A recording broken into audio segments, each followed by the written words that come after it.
Desde que los seres humanos aprendimos a pensar en nosotros mismos, hemos sentido que somos los autores de nuestras decisiones. Caminamos, elegimos, deseamos, y creemos que todo eso viene de un centro interno que lo dirige todo, el yo. Pero, ¿y si ese yo fuera solo un reflejo en el agua? Hoy sabemos que mucho de lo que llamamos decisiones ocurre antes de que seamos conscientes de ellas. En experimentos como los de Benjamin Libet en los años 80, se mostró que nuestro cerebro comienza a preparar una acción milisegundos antes de que nosotros creamos que la hemos decidido. Es decir, tu cerebro ya había dado la orden antes de que tú sintieras que querías mover la mano. Más tarde, estudios con resonancia magnética funcional y electrodos confirmaron esto.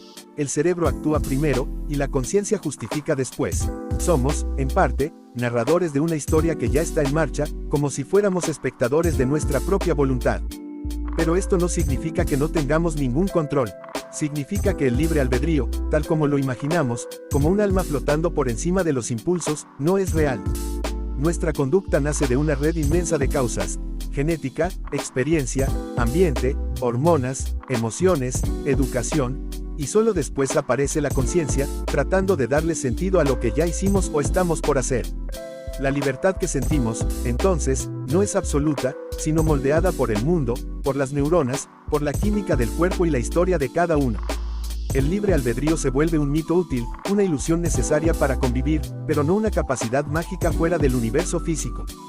Cuando caminas por la calle y decides girar a la izquierda, sientes que lo haces porque quieres. Cuando eliges un sabor de helado, cuando decides confiar en alguien o perdonarlo, parece que esas acciones surgen de ti, desde un centro firme, consciente y autónomo.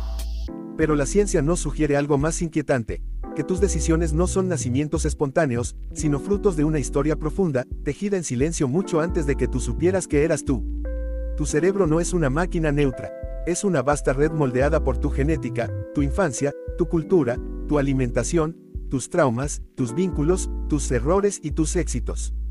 Cuando tomas una decisión, no estás eligiendo desde un vacío, estás ejecutando un cálculo complejo basado en miles de factores invisibles, muchos de los cuales no controlas y ni siquiera conoces. Las neuronas que se activan cuando decides confiar en alguien llevan la memoria de antiguas traiciones. La región cerebral que te impulsa a correr cuando algo explota cerca fue moldeada en parte por los miedos de tus ancestros. Y tu tendencia a la empatía o a la ira puede estar influida por mutaciones genéticas, experiencias tempranas o incluso niveles de azúcar en tu sangre en ese preciso instante. ¿Cómo puede haber verdadera libertad si no elegimos nuestras inclinaciones más profundas? La psicología moderna y la neurociencia han encontrado que muchas decisiones ocurren de forma inconsciente, y que solo después, construimos una narrativa para justificarlas. Es decir, no actuamos según lo que pensamos, sino que pensamos para explicar por qué actuamos. Este fenómeno, conocido como confabulación, demuestra que la mente no siempre dice la verdad, aunque crea que lo hace. Y aún así, no somos completamente pasivos. Podemos reflexionar, detenernos, incluso cambiar. Pero ese cambio también requiere condiciones: acceso a conocimiento, estabilidad emocional, apoyo social, práctica.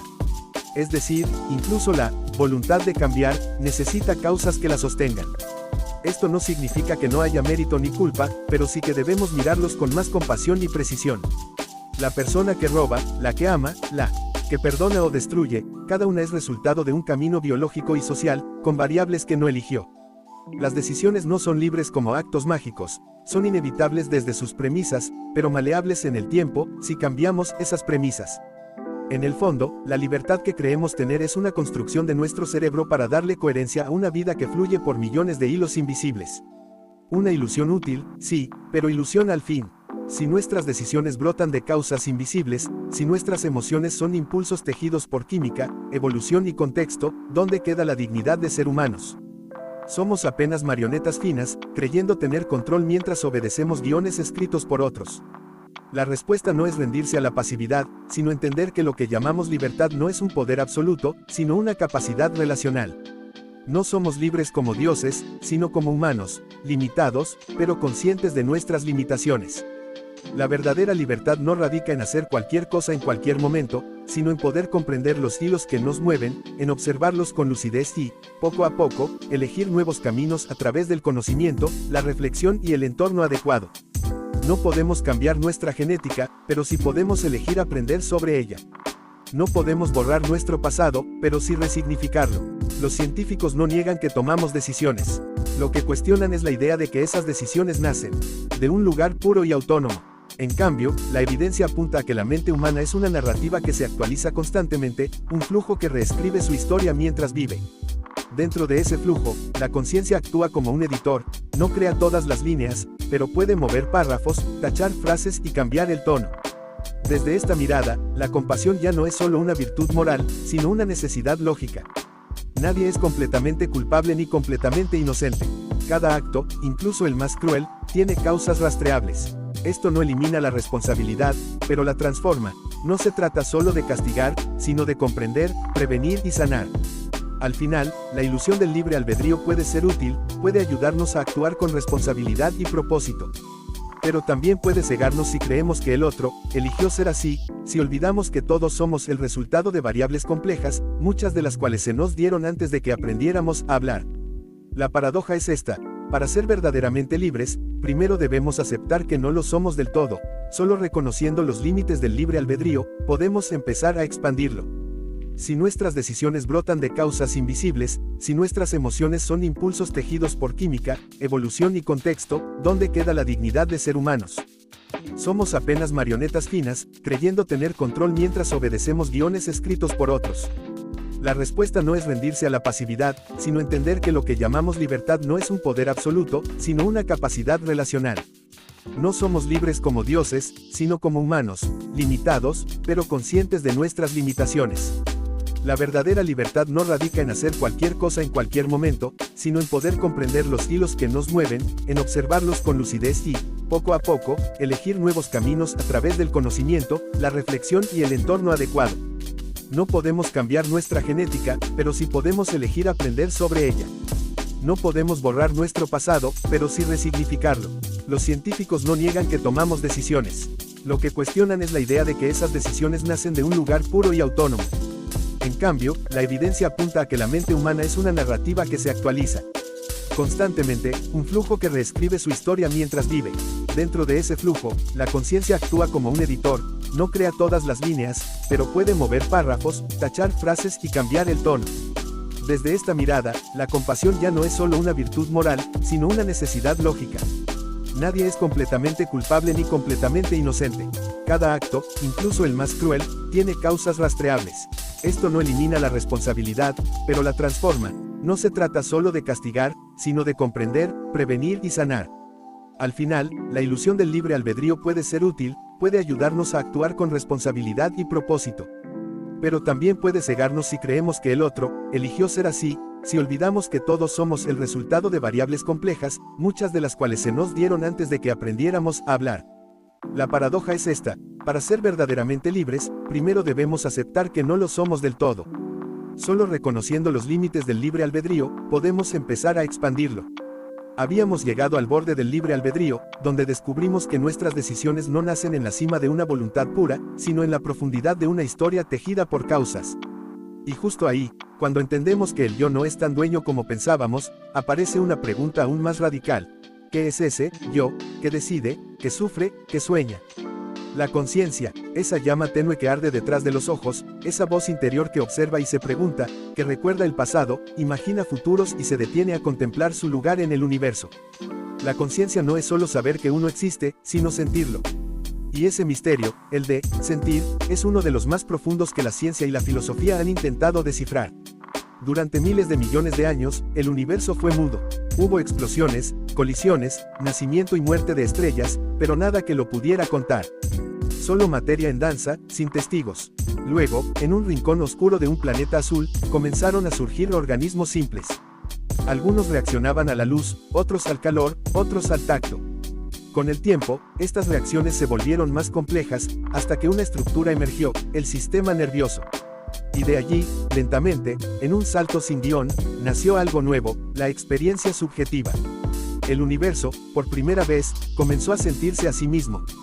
No fue un rayo ni una chispa divina, sino un proceso continuo, un brote natural de complejidad. Las neuronas comenzaron a conectarse en redes, las redes a generar patrones, y los patrones a producir sensaciones. Dolor, placer, hambre, miedo. La vida ya no solo respondía al mundo, ahora lo interpretaba. Y esa interpretación se volvió cada vez más rica. Surgieron los recuerdos, la memoria de uno mismo, el pensamiento simbólico. El cuerpo ya no era solo carne viva, se convirtió en casa de una historia, en instrumento de una mente. Hoy sabemos que lo que sentimos, el rojo de una manzana, la calidez de una caricia, el vértigo del amor, no está afuera ni tampoco, dentro, en el sentido tradicional. Son construcciones neuronales, mapas sensoriales elaborados por el cerebro, interpretaciones de lo que ocurre a nuestro alrededor y dentro de nosotros. Pero ¿por qué sentimos? ¿Por qué no basta con procesar datos como una máquina? Esa es la pregunta que aún desvela a científicos y filósofos. Algunos creen que la conciencia emergió como una ventaja evolutiva. Al tener una imagen de sí misma, la mente podía anticiparse, planear, cooperar. Otros creen que simplemente es una propiedad emergente de la complejidad biológica, un subproducto inevitable. Lo que sí sabemos es esto: la conciencia no es algo fijo, ni absoluto. Cambia, fluctúa, evoluciona. No todos los seres vivos la tienen igual. No todos los humanos la usamos del mismo modo. Y sin embargo, en cada uno de nosotros arde una chispa que convierte lo neutro en emoción, lo externo en historia, lo frío en belleza. Y esa chispa, aunque frágil, ha cambiado el curso del universo. La conciencia, ese susurro que nos dice, estás aquí, no es una entidad mágica.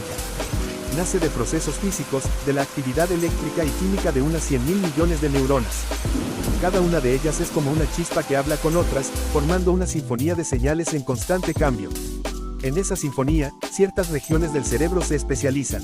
La corteza visual nos permite ver, la auditiva nos deja oír, la somatosensorial nos dibuja un mapa del cuerpo.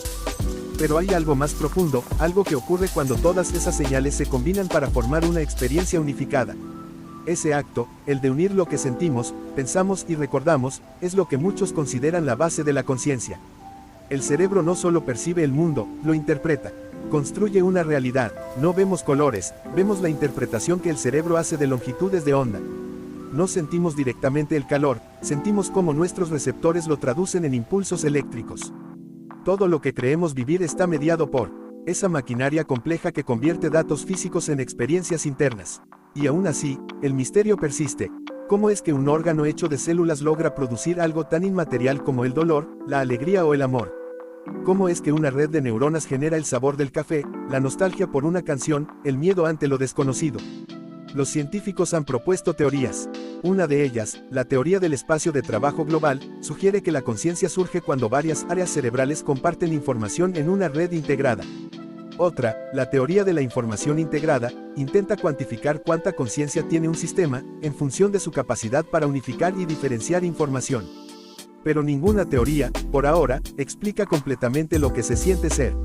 Lo que los filósofos llaman, el problema difícil de la conciencia, sigue sin respuesta.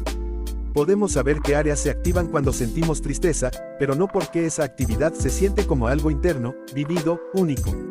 Sin embargo, hay pistas. Sabemos que la conciencia puede ser alterada. El sueño la apaga, las drogas la distorsionan, los traumas la fragmentan.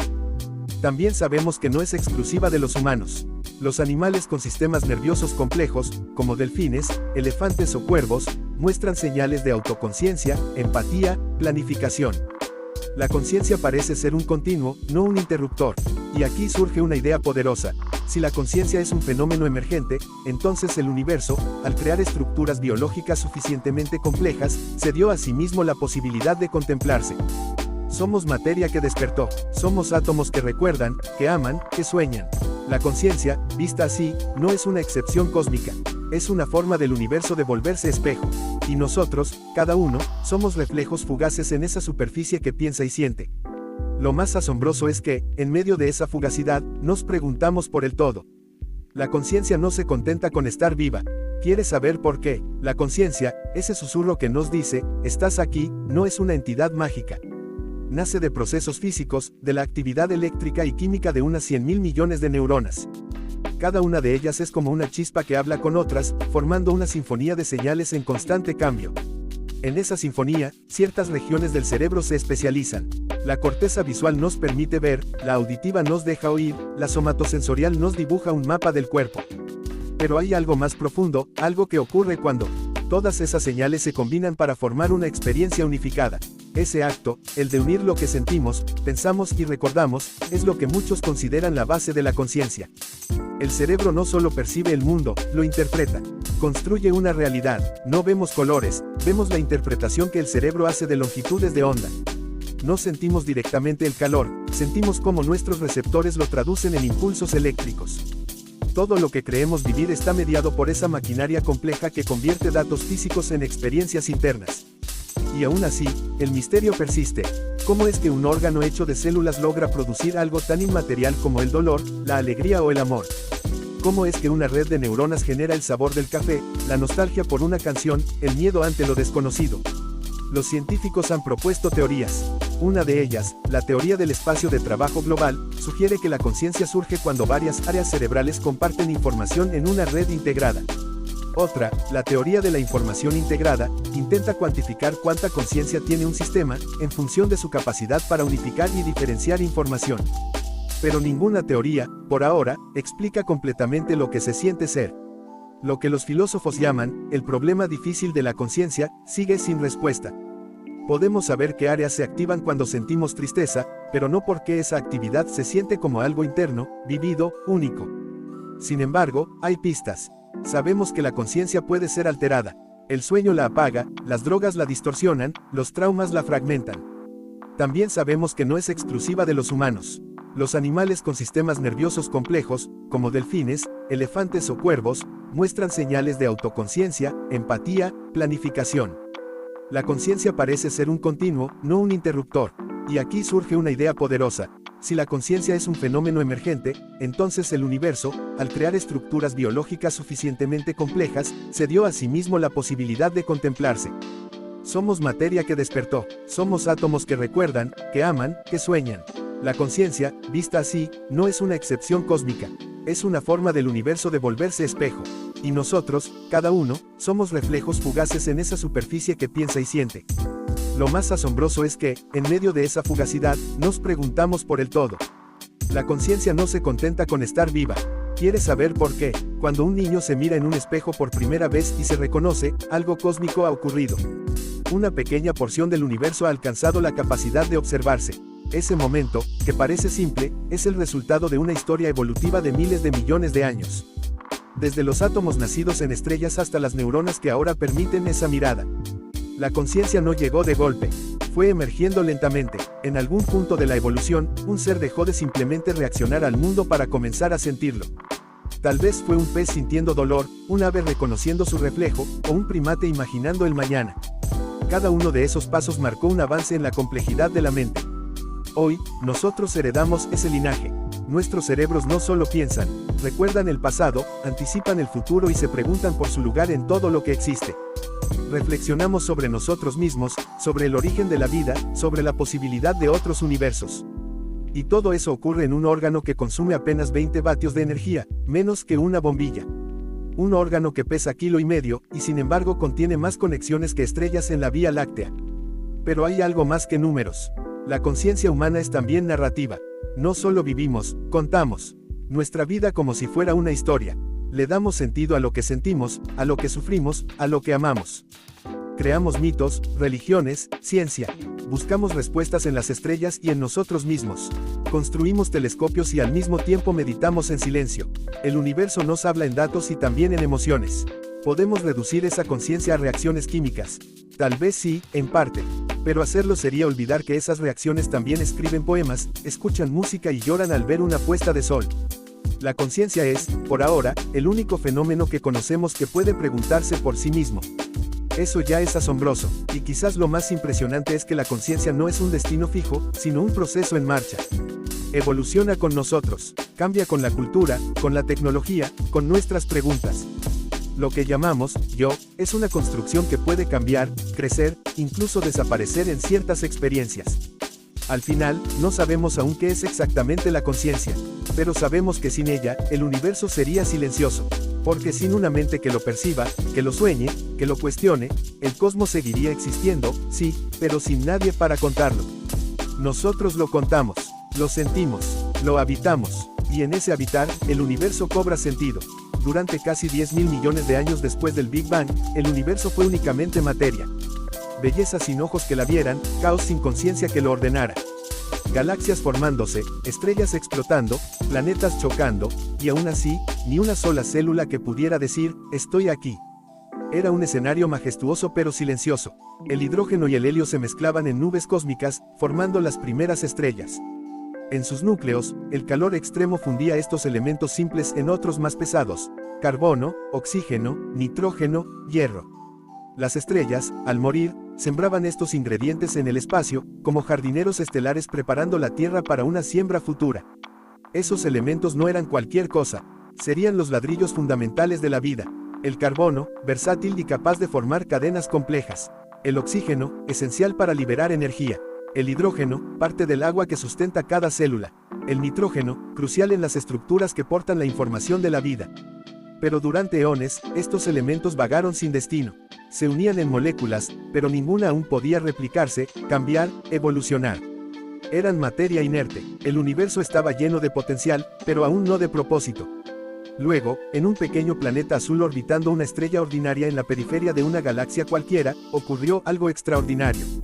En charcas cálidas, en respiraderos hidrotermales profundos o tal vez en capas delgadas de arcilla húmeda, esas moléculas comenzaron a organizarse. No porque tuvieran intención, sino porque las leyes de la física y la química lo permitían. Las moléculas correctas, en el entorno adecuado, con la energía suficiente, comenzaron a formar cadenas cada vez más largas, cada vez más complejas. Se formaron lípidos que creaban membranas. Se formaron proteínas primitivas capaces de catalizar reacciones. Se formaron ácidos nucleicos capaces de copiar información. Y cuando todo eso coincidió, algo nuevo emergió: una célula. Un compartimiento que podía alimentarse, repararse y, lo más importante, replicarse. Con esa primera célula, el universo cambió para siempre.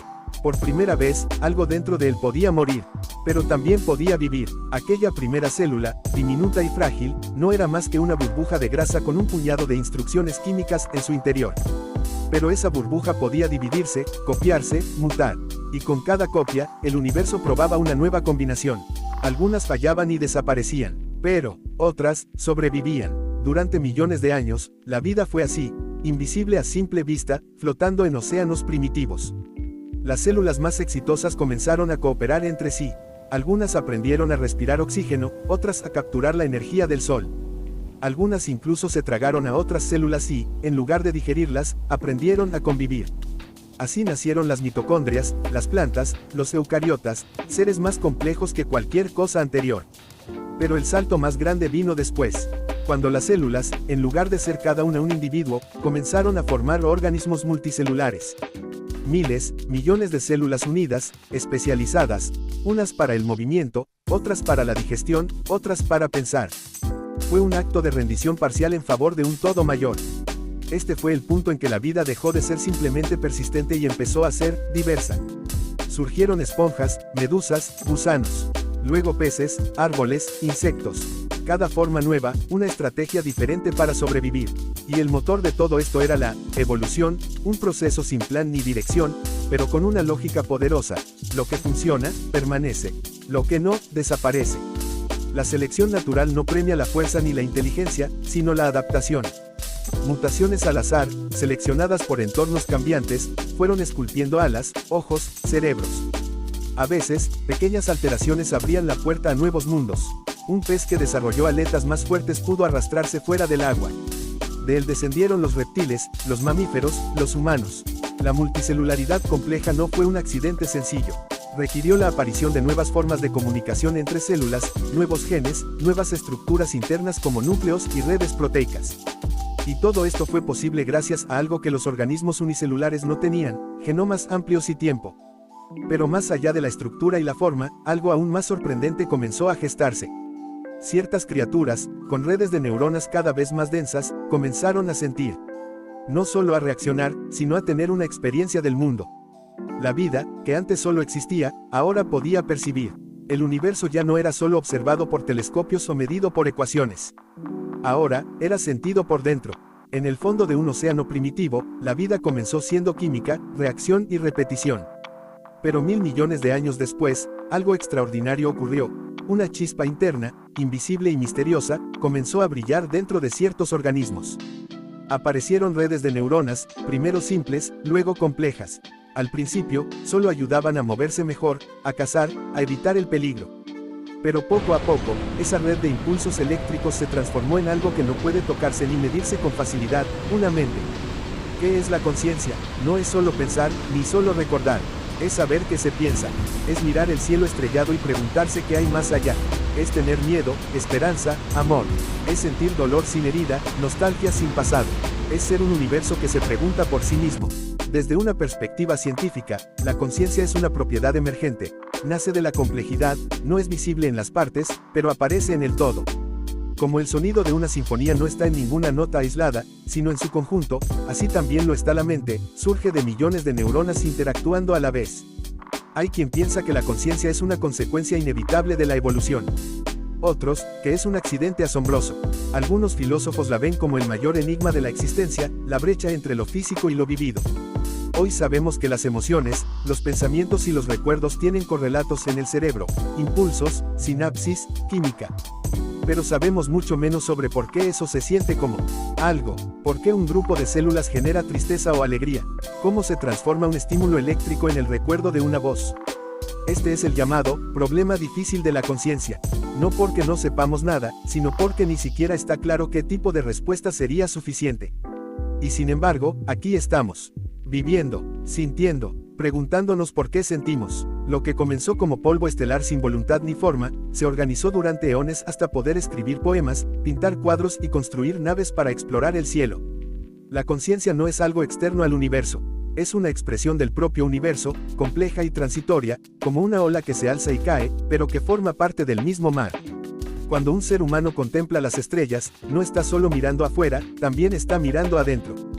Porque todo lo que ve, todo lo que siente, es procesado, interpretado y soñado por un cerebro que, un día, surgió de un pez, que surgió de una célula, que surgió de una molécula, que surgió de una estrella. Y así, sin que nadie lo planeara, el universo aprendió a mirarse a sí mismo a través de nuestros ojos. Durante millones de años, la conciencia habitó el silencio dentro de cerebros solitarios. Seres vivos que sentían, pensaban, reaccionaban, pero no podían compartir del todo lo que ocurría dentro de ellos. Era como si cada mente fuese una isla, separada por un océano insondable. Hasta que el lenguaje nació. No lo hizo de golpe, ni como un don mágico. Fue un lento proceso de gestos, gruñidos, cantos, sonidos repetidos una y otra vez, hasta que un grupo de seres humanos comenzó a darle forma a lo invisible, a sus pensamientos.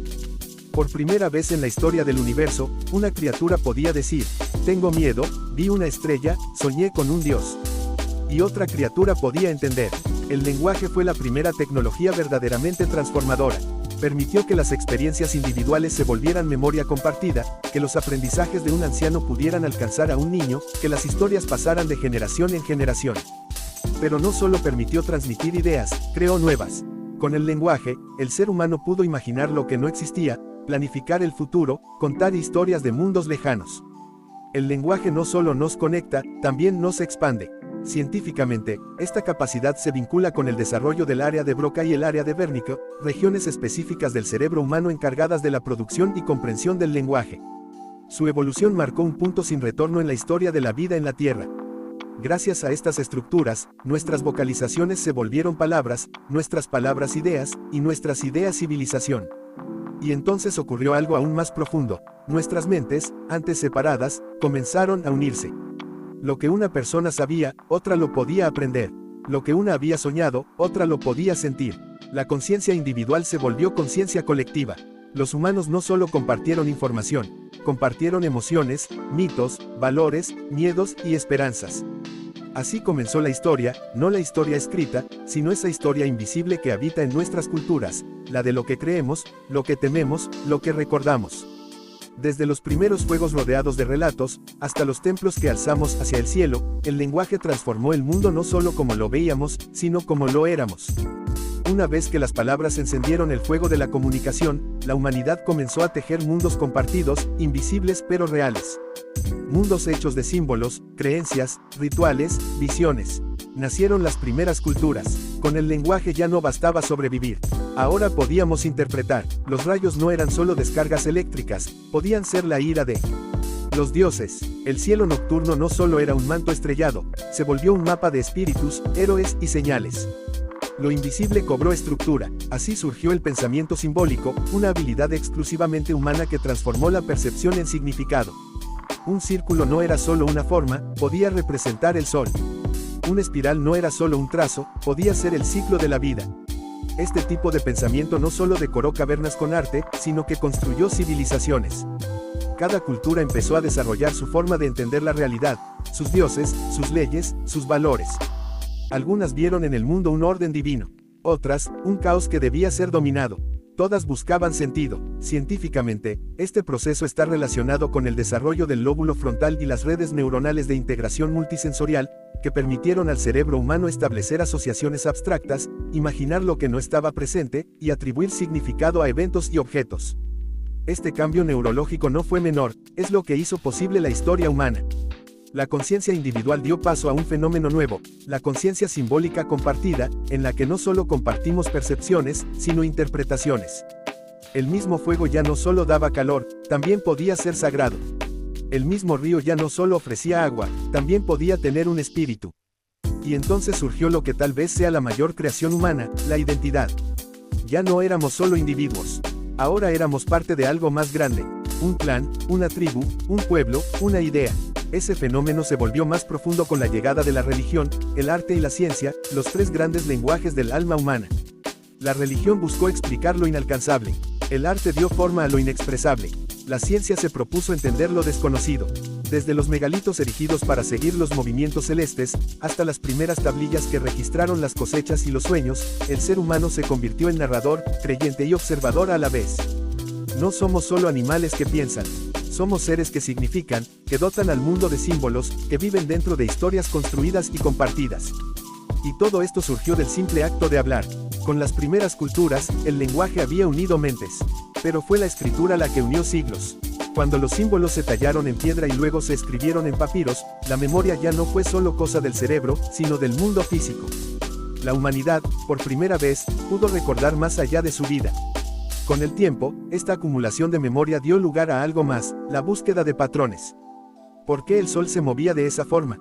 ¿Por qué ciertas hierbas curaban y otras enfermaban? La magia, que alguna vez fue el lenguaje del misterio, comenzó a ser desplazada por la curiosidad metódica.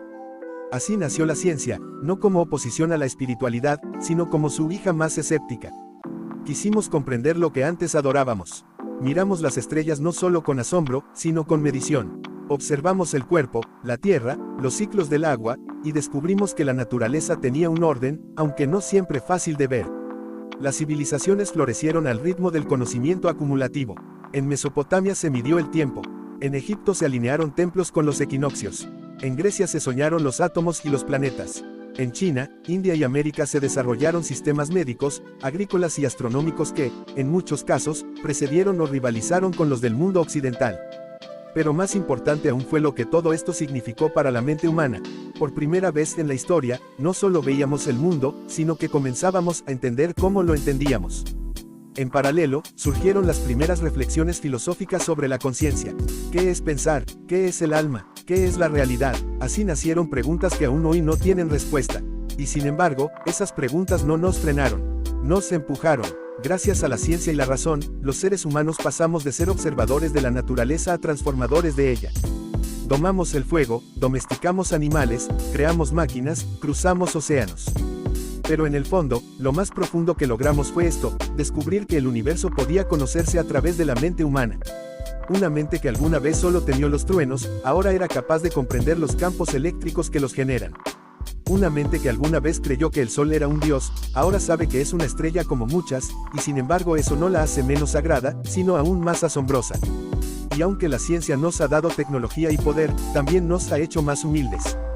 Porque si algo ha revelado este viaje del pensamiento colectivo, es que somos una parte minúscula de un cosmos vasto, indiferente, y aún así, maravillosamente comprensible. Así terminó la infancia de la conciencia humana. Habíamos aprendido a hablar, a recordar, a imaginar, y finalmente, a preguntar por qué. Lo que venía después era algo aún más complejo, preguntar por nosotros mismos.